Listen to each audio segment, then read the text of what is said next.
ಈಗ ಪ್ರಜಾಪ್ರಭುತ್ವದಲ್ಲಿ ಈ ಯಾರಿಗೂ ಮಾತಾಡ್ಬೋದು, ಆದರೆ ಅದಕ್ಕೆ ಪ್ರಜಾಪ್ರಭುತ್ವದಲ್ಲಿ ಯಾರು ಏನು ಧರ್ಮದ ಬಗ್ಗೆ ಇರ್ಬೋದು, ಧರ್ಮ ಗ್ರಂಥದ ಬಗ್ಗೆ ಇರ್ಬೋದು, ದೇವತೆಗಳ ಬಗ್ಗೆ ಮಾತಾಡಿದರೆ ಅದಕ್ಕೆ ಕಾನೂನಲ್ಲಿ ಅವಕಾಶ ಇದೆ, ಅವ್ರನ್ನ ಕಾನೂನು ಕ್ರಮ ಕೈಗೊಳ್ಬೋದು.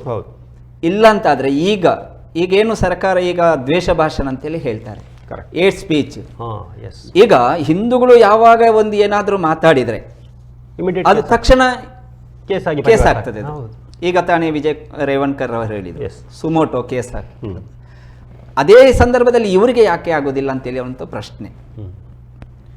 ಅದಕ್ಕಾಗಿ ನಾವು ಇವತ್ತು ಹಿಂದೂ ಜನಜಾಗೃತಿ ಸಮಿತಿ ಈ ಒಂದು ಸಂದರ್ಭದಲ್ಲಿ ನಮ್ಮ ಎಲ್ಲ ಹಿಂದೂ ಸಂಘಟನೆಯವರನ್ನು ಒಟ್ಟುಗೂಡಿಸಿ ಈ ರೀತಿಯಾಗಿ ಒಂದು ಕಾನೂನು ರೀತಿಯಲ್ಲಿ ಹೋರಾಟ ಮಾಡಲಿಕ್ಕೆ ನಾವು ಈಗಾಗಲೇ ತಯಾರಿ ಮಾಡಿದ್ದೇವೆ. ಈಗಾಗಲೇ ಬೆಂಗಳೂರಿನಲ್ಲಿ ಪೊಲೀಸ್ ಮಹಾನಿರ್ದೇಶಕರಿಗೆ, IGP ಅವರಿಗೆ ಈಗಾಗಲೇ ಕಂಪ್ಲೇಂಟ್ ಕೊಟ್ಟಾಗಿದೆ. ಇಂಥ ಒಂದು ಮುಂದಿನ ಘಟನೆ ಇನ್ನು ನಡೆಯಬಾರದು, ಅದಕ್ಕೋಸ್ಕರ ನಾವು ಇವತ್ತು ಕಾನೂನು ರೀತಿಯಲ್ಲಿ ಸಮಿತಿ ಹೋರಾಟ ಮಾಡ್ತಾ ಉಂಟು. ಇವತ್ತು ಹೇಳಿದಾಗೇನೆ ನಾವು ಶಾರೀರಿಕವಾಗಿ ಮಾನಸಿಕವಾಗಿ ಹೋರಾಟ ಮಾಡಿದರೆ ಈಗ ಸಾಕಾಗೋದಿಲ್ಲ. ಅದಕ್ಕೆ ಪ್ರಜಾಪ್ರಭುತ್ವದಲ್ಲಿ ಕಾನೂನು ರೀತಿಯಲ್ಲಿ ಹೋರಾಟಕ್ಕೆ ಪ್ರಯತ್ನ ಮಾಡಬೇಕಾಗಿದೆ. ಅದಕ್ಕೆ ಹಿಂದೂ ಜನಜಾಗೃತಿ ಸಮಿತಿ ಕಾನೂನು, ನಮ್ಮ ರಾಷ್ಟ್ರಭಕ್ತ ಅಧಿವಕ್ತ ಸಮಿತಿ ವಕೀಲರ ಸಂಘಟನೆ ಇದೆ. ಆ ಸಂಘಟನೆ ಮೂಲಕ ನಾವು ಒಟ್ಟು ಸೇರಿ ಇವರಿಗೆ ಈ ಒಂದು ಜೈಲು ಶಿಕ್ಷೆ ಆಗುವ ತನಕ ನಾವು ಹೋರಾಟಕ್ಕೆ ಸಿದ್ಧರಿದ್ದೇವೆ. ಅಂದರೆ ಧಾರ್ಮಿಕ ಭಾವನೆಗೆ ಸರ್ ಧಕ್ಕೆ ಅಂತ ಆದರೆ ಪೊಲೀಸ್ ಠಾಣೆಗೆ ಕೂಡ ಹೋಗಿ ನಾವು ದೂರು ಕೊಡುವಂಥದ್ದು, ಮತ್ತು ಬೈದಾಡುವಕ್ಕಿಂತ ಮೊದಲು ಒಂದು ಕಾನೂನಿನ ಮೊರೆ ಹೋಗುವಂಥದ್ದು ಒಳ್ಳೆಯದೆನ್ನುವಂಥದ್ದು.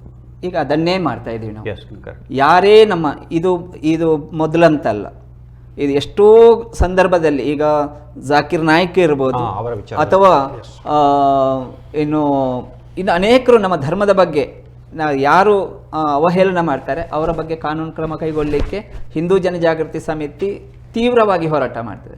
ನೀವು ನೋಡಿರ್ಬೋದು, ಪ್ರಾರಂಭದಲ್ಲಿ MF ಹುಸೇನ್ ಅಂತಿದ್ರು ಚಿತ್ರಕಾರ, ಹಿಂದೂ ಧರ್ಮದ ದೇವತೆಗಳನ್ನು ಯಾವ ರೀತಿ ಅಶ್ಲೀಲವಾಗಿ ಬಿಡಿಸಿ ಹಿಂದೂ ಧರ್ಮದ ಮೇಲೆ, ದೇವರ ಮೇಲೆ ಅಪಮಾನ ಮಾಡಿದ್ದಾರೆ. ಆ ಸಂದರ್ಭದಲ್ಲಿಯೂ ಕೂಡ ಕಾನೂನು ರೀತಿಯಲ್ಲಿ ಹೋರಾಟ ಮಾಡಿ ಅವರ ಮೇಲೆ ಕೂಡ ಕಾನೂನು ಕ್ರಮ ಕೈಗೊಂಡಿದ್ದಾರೆ.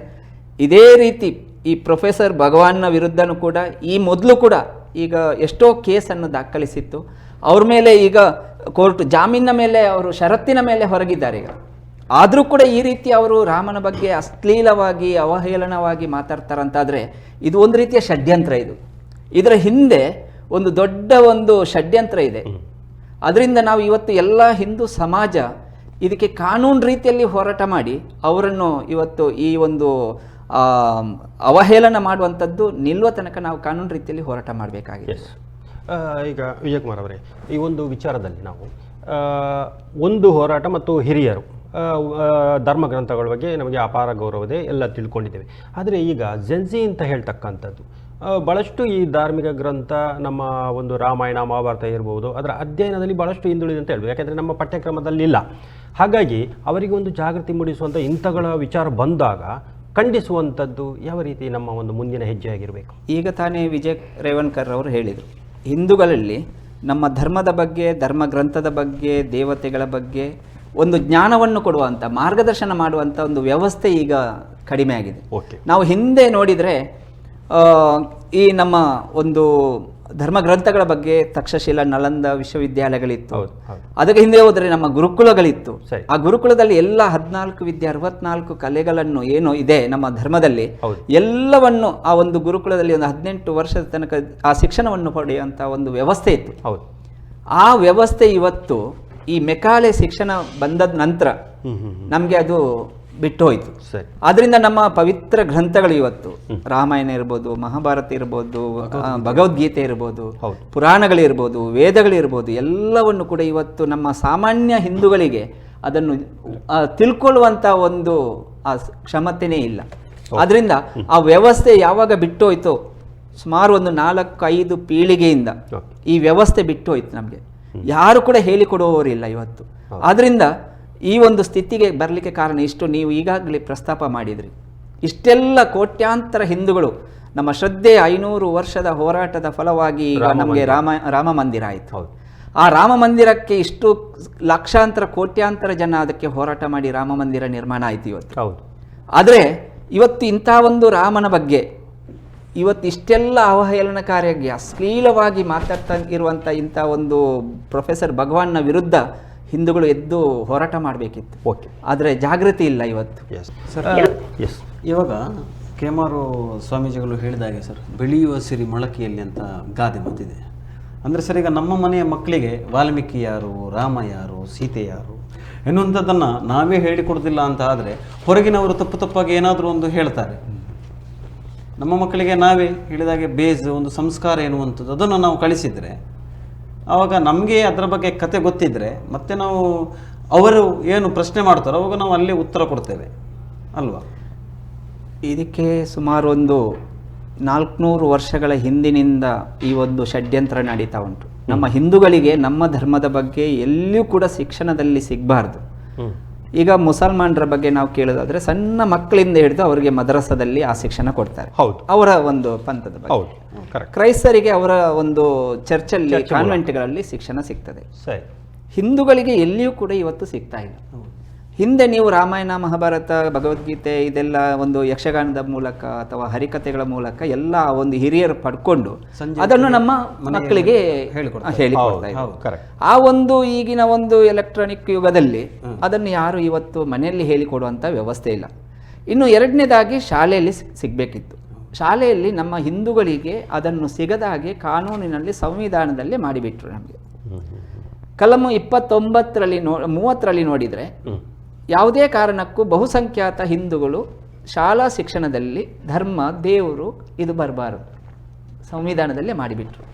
ಅದರಿಂದ ಇತರರಿಗೆ ಅವರ ಹಂತದ ಬಗ್ಗೆ ಕಲಂ 29ರಲ್ಲಿ ಯಾವ ವಿದ್ಯಾಭ್ಯಾಸ ಇದನ್ನು ಶಿಕ್ಷಣದಲ್ಲಿ ಕೊಡ್ಬೋದು, ಅವರ ಶಿಕ್ಷಣವನ್ನು. ಹಾಗಿದ್ದಾಗ ನಾವು ಧಾರ್ಮಿಕ ಕ್ಷೇತ್ರ ಇರ್ಬೋದು, ದೇವಸ್ಥಾನ ಇರ್ಬೋದು, ಮಠ ಮಂದಿರ ಇರ್ಬೋದು, ಜೊತೆಗೆ ನಮ್ಮ ಮನೆಯಲ್ಲಿ ಇರ್ಬೋದು, ಪೂರಕವಾಗಿ ಹೌದು, ಕೋಟ್ಯಾಂತರ ರೂಪಾಯಿ ವೆಚ್ಚದಲ್ಲಿ ನಮ್ಮ ಒಂದು ದೇವಸ್ಥಾನಗಳು ಜೀರ್ಣೋದ್ಧಾರವಾಗುವಾಗ ಅಲ್ಲೊಂದು ಧಾರ್ಮಿಕ ಗ್ರಂಥಾಲಯ ಮತ್ತು ಬೋಧನೆ ಅದನ್ನೊಂದು ಕಡ್ಡಾಯ ಮಾಡಿದ್ರೆ ಹೇಗೆ ಅಂತ ಅವರೊಂದು ಹೇಳ್ತಾ ಇದ್ದಾರೆ. ಅದೇ ಇದೆ ನಮ್ದು ಮುಂದಿನ ಪ್ರಶ್ನೆ, ಅದೇ ಇತ್ತು. ಶಾಲೆ ಮನೆಯಲ್ಲಿ ಯಾರಿಗೆ ಹೇಳಿಕೊಡೋದಿಲ್ಲ, ಶಾಲೆಯಲ್ಲಿ ಅಂತೂ ನಮಗೆ ಇಲ್ಲದಾಗೆ ಆಯಿತು, ಕಾನೂನು ರೀತಿಯಲ್ಲಿ ಇಲ್ಲ. ಮುಂದಿನದು ನಮ್ಮ ದೇವಸ್ಥಾನಗಳು, ಅವರಿಗೆ ಹೇಗೆ ಚರ್ಚ್ ಮಸೀದಿಯಲ್ಲಿ ಹೇಗೆ ಶಿಕ್ಷಣ ಸಿಗ್ತದೋ ಅದೇ ರೀತಿ ನಮ್ಮ ಧರ್ಮ ಶ್ರದ್ಧಾ ಕೇಂದ್ರ ಇದು ದೇವಸ್ಥಾನ. ನಮ್ಮ ಹಿಂದೂಗಳಿಗೆ ಅಷ್ಟೊಂದು ಶ್ರದ್ಧೆಯ ಕೇಂದ್ರ ದೇವಸ್ಥಾನದಲ್ಲಿ ಇದನ್ನು ಕೊಡಬೇಕಿತ್ತು. ಇವತ್ತು ದೇವಸ್ಥಾನದಲ್ಲಿ ನಮ್ಮ ಧಾರ್ಮಿಕ ಶಿಕ್ಷಣ ಸಿಗಬೇಕಿತ್ತು. ಆದರೆ ಇವತ್ತು ಹೆಚ್ಚಿನ ದೇವಸ್ಥಾನಗಳಲ್ಲಿ, ಮಠ ಮಂದಿರಗಳಲ್ಲಿ ಈ ಒಂದು ಶಿಕ್ಷಣ ಸಿಗ್ತಾ ಇಲ್ಲ. ಅದಕ್ಕಾಗಿ ಹಿಂದೂ ಜನಜಾಗೃತಿ ಸಮಿತಿ ಈ ಒಂದು ಮಕ್ಕಳಿಗೆ ಬಾಲ ಸಂಸ್ಕಾರ ಅಂತೇಳಿ ಕೊಡ್ತಾ ಇದೆ. ಮಕ್ಕಳಿಗೆ ಸನಾತನ ಒಂದು ಸಂಸ್ಥೆಯ ವತಿಯಿಂದ ಬಾಲ ಸಂಸ್ಕಾರ .com ಅಂತೇಳಿ ಒಂದು ವೆಬ್ಸೈಟ್ ಮೂಲಕ ಇವತ್ತು ಪ್ರತ್ಯಕ್ಷವಾಗಿ ಎಲ್ಲ ತಾಲೂಕು, ಕೇಂದ್ರ, ಗ್ರಾಮ ಮಟ್ಟದಲ್ಲಿ ಇವತ್ತು ನಾವು ಮಕ್ಕಳಿಗೆ ಈ ಬಾಲ ಸಂಸ್ಕಾರ ಅಂತೇಳಿ ಕೊಡುವಂಥ ಒಂದು ವ್ಯವಸ್ಥೆಯನ್ನು ಮಾಡಿದ್ದೇವೆ, ಉಚಿತವಾಗಿ. ಅಲ್ಲಿ ಆ ಮಕ್ಕಳಿಂದಲೇ ನಮ್ಮ ಒಂದು ಧಾರ್ಮಿಕ ಶ್ರದ್ಧೆ, ಧರ್ಮ ಗ್ರಂಥದಲ್ಲಿ ಏನು ಹೇಳಿದೆ, ಆದರ್ಶ ಒಬ್ಬ ವ್ಯವಸ್ಥೆ. ಈಗ ಇವತ್ತಿನ ಶಿಕ್ಷಣದಲ್ಲಿ ಒಬ್ಬ ಡಾಕ್ಟರ್ ಆಗ್ಬೋದು, ಇಂಜಿನಿಯರ್ ಆಗ್ಬೋದು, ಒಬ್ಬ ಪೈಲಟ್ ಆಗ್ಬೋದು, ಏನೋ ಆಗ್ಬೋದು, ಆದರೆ ಒಬ್ಬ ಆದರ್ಶ ವ್ಯಕ್ತಿಯ ನಿರ್ಮಾಣ ಆಗ್ತಾ ಇಲ್ಲ ಇವತ್ತು. ಅದನ್ನು ಇವತ್ತು ನಾವು ಹಿಂದೂ ಜನಜಾಗೃತಿ ಸಮಿತಿ ಬಾಲ ಸಂಸ್ಕಾರದ ಮೂಲಕ, ಯುವ ಒಂದು ಸಂಸ್ಕಾರ ಸತ್ಸಂಗಗಳ ಮೂಲಕ ಇವತ್ತು ನಾವು ಪ್ರಯತ್ನವನ್ನು ಮಾಡ್ತಾ ಇದ್ದೇವೆ. ಇದಕ್ಕೆ ಉತ್ತಮ ರೀತಿಯ ಒಂದು ಬೆಂಬಲವನ್ನು ಕೂಡ ಸಿಗ್ತಾ ಇದೆ. ಎಲ್ಲ ಗ್ರಾಮ ಮಟ್ಟದಲ್ಲಿ ಇದು ನಡೀತಾ ಇದೆ ಈಗ. ಸರ್, ಇದೀಗ ನನಗೆ ಇದಕ್ಕೆ ಪೂರಕವಾಗಿ ಈ ಪ್ರೊಫೆಸರ್ ಭಗವಾನ್ ಇರಲಿ, ಬೇರೆಯವರಿರಲಿ, ಈ ಒಂದು ಪ್ರಶ್ನೆ ಮತ್ತು ಒಂದು ಕೇಳೋ ಸಂದರ್ಭದಲ್ಲಿ ಅದು ವಿಚಾರವಾದವಿರಲಿ, ಯಾವುದೇ ರೀತಿ ಇರಲಿ, ಅಲ್ಲಿ ಅಪಮಾನ ಮತ್ತು ಪ್ರಶ್ನೆ ನಡುವೆ ವ್ಯತ್ಯಾಸ ಹೇಗಿರ್ತದೆ ಸರ್?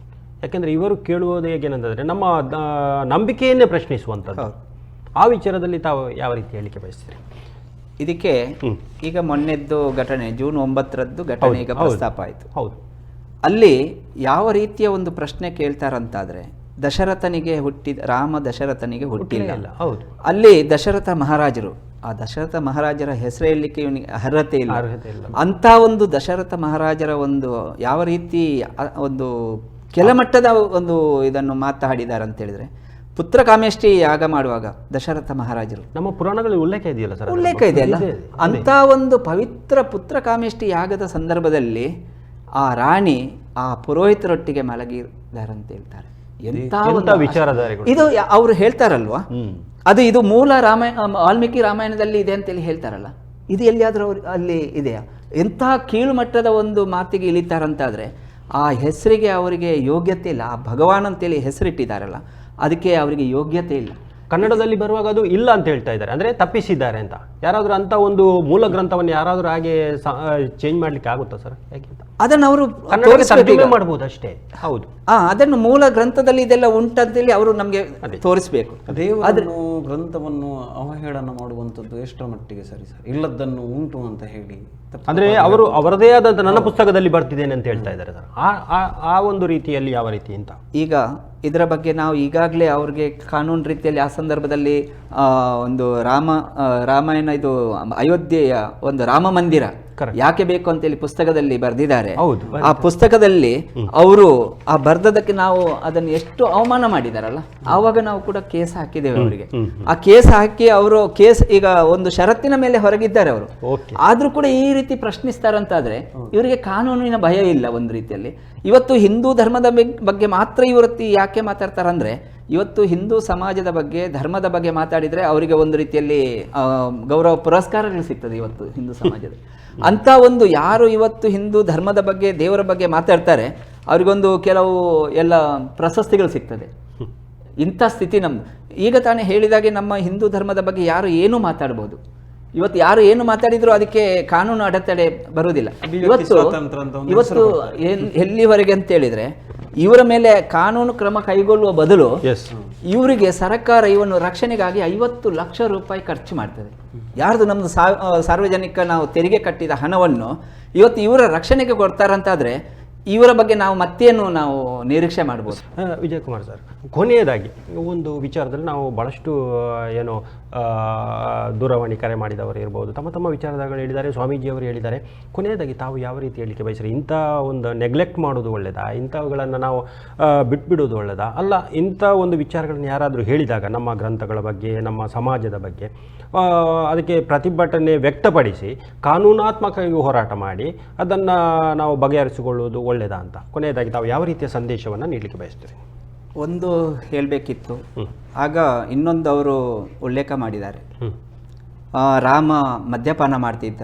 ಹೌದು, ಅದೊಂದು 3-4 ವರ್ಷ ಸೀತೆಗೆ ಕೂಡ ಮದ್ಯಪಾನ ಮಾಡಿಸ್ತಾ ಇದ್ದ. ಹೌದು ಹೌದು, ಅದನ್ನು ಕೂಡ ಉಲ್ಲೇಖ ಮಾಡಿದ್ದಾರೆ. ಇದು ಒಂದು ರೀತಿಯಲ್ಲಿ ಅದು ಯಾವ ಒಂದು ಕೀಳ್ಮಟ್ಟಕ್ಕೆ ಹೋಗ್ತಾರೆ. ಇನ್ನೊಂದು ಭಗವದ್ಗೀತೆ ಅದನ್ನು ಸುಟ್ಟು ಹಾಕಿ ಅಂತ ಹೇಳಿದ್ರು ಒಂದು ಸಮಯದಲ್ಲಿ. ಆದರೆ ಇತರ ಸಂದರ್ಭದಲ್ಲಿ ಏನಾದರೂ ಇವರು ಈ ರೀತಿ ಮಾತಾಡಿದರೆ ಏನಾಗ್ತಿತ್ತು ಅಂತೇಳಿ. ಅದೇ ಇನ್ನೊಂದು ದೊಡ್ಡ ಇದೊಂದು ಪರಿಣಾಮ ಏನಾಗ್ತದೆ ಅಂತೇಳಿ, ನಮ್ಮ ಹಿಂದೂ ಸಮಾಜಕ್ಕೆ ಈಗ ಈ ಒಂದು ಧರ್ಮದ ಬಗ್ಗೆ, ಧರ್ಮ ಗ್ರಂಥಗಳ ಬಗ್ಗೆ, ನಮ್ಮ ಸಂಸ್ಕಾರದ ಬಗ್ಗೆ ಅಲ್ಪ ಸ್ವಲ್ಪ ಏನೋ ಒಂದು ಜ್ಞಾನ ಇದೆ. ಈಗ ಈ ಒಂದು ಇದರಿಂದಾಗಿ ಇಂಥ ಒಂದು ವಿಚಾರವಾದಿಗಳ ಒಂದು ಈ ಒಂದು ಷಡ್ಯಂತ್ರದಿಂದಾಗಿ ಆ ಅಲ್ಪ ಸ್ವಲ್ಪ ಇದ್ದಂಥ ಒಂದು ಶ್ರದ್ಧೆ ಇದು ಕೂಡ ದೂರ ಆಗ್ಬೋದು. ಅದರಿಂದ ಇಂಥವರಿಗೆ ಇವತ್ತು ನಾವು ಈ ಒಂದು ರೀತಿಯಲ್ಲಿ ಕಠಿಣ ಶಿಕ್ಷೆ ಆಗುವ ತನಕ ನಾವು ಇವತ್ತು ಹೋರಾಟ ಮಾಡಬೇಕಾಗಿದೆ. ನೀವು ಹೇಳಿದಾಗ ಇದನ್ನು ಕಾನೂನು ರೀತಿಯಲ್ಲಿ ಈಗಾಗಲೇ ಹೋರಾಟ ನಡೀತಾ ಇದೆ, ಮುಂದೆ ಕೂಡ ನಡೀಲಿಕ್ಕಿದೆ.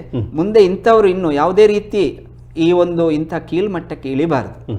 ಅದಕ್ಕೋಸ್ಕರ ಇವರೊಂದು ಯಾವ ಒಂದು ವಿಚಾರವಾದಿಗಳು ಅವರೊಂದು ಅಸ್ತಿತ್ವವನ್ನು ಉಳಿಸ್ಕೊಳ್ಳಿಕ್ಕೆ ಒಂದೊಂದು ನಮ್ಮ ಧರ್ಮದ ಇದನ್ನು ಸಂದರ್ಭದಲ್ಲಿ ಅವರು ಉಪಯೋಗ ಮಾಡ್ತಾರೆ. ಅದಕ್ಕೆ ಅವಕಾಶ ಕೊಡಬಾರ್ದು. ಹಿಂದೂ ಜನಜಾಗೃತಿ ಸಮಿತಿ, ರಾಷ್ಟ್ರಭಕ್ತ ಅಧಿವಕ್ತ ಸಮಿತಿ, ವಕೀಲರ ಸಂಘಟನೆ ಇದರ ಬಗ್ಗೆ ತೀವ್ರವಾಗಿ ಹೋರಾಟ ಮಾಡ್ತದೆ. ಈಗ ತಾನೇ ವಿಜಯ್ ಕುಮಾರ್ ರೇವಣ್ಕರ್ ಅವರು ಹೇಳಿದಾಗೆ ಒಂದು ರೀತಿಯಲ್ಲಿ ಈಗ ತಾನೇ ನಾವು ಗೃಹ ಮಂತ್ರಿಯವರಿಗೆ ಗಮನಕ್ಕೆ ತಂದಿದ್ದೇವೆ, ಮಾನ್ಯ ಸರ್ಕಾರದ ಮುಖ್ಯಮಂತ್ರಿಗಳಿಗೆ ತಂದಿದ್ದೇವೆ, ಪೊಲೀಸ್ ಮಹಾನಿರ್ದೇಶಕರಿಗೂ ಕೂಡ ನಾವು ಕಂಪ್ಲೇಂಟ್ ಮಾಡಿದ್ದೇವೆ. ಇದರ ಬಗ್ಗೆ ಅವರಿಗೆ ಜೈಲು ಶಿಕ್ಷೆ ಆಗುವ ತನಕ ಇವತ್ತು ಹೋರಾಟ ಮಾಡ್ತೇವೆ. ಮುಂದೆನೂ ಕೂಡ ಇಂಥ ಒಂದು ಯಾರು ಕೂಡ ಈ ಒಂದು ಹಿಂದೂ ಧರ್ಮದ ಬಗ್ಗೆ ಧ್ವನಿ ಎತ್ತಬಾರ್ದು, ವಿರುದ್ಧ ಮಾತಾಡಬಾರ್ದು. ಅಲ್ಲಿ ತನಕ ನಾವು ಹಿಂದೂ ಜನಜಾಗೃತಿ ಸಮಿತಿ ನಿರಂತರವಾಗಿ ಹೋರಾಟ ಮಾಡ್ತೇವೆ ಕಾನೂನು ರೀತಿಯಲ್ಲಿ. ಓಕೆ.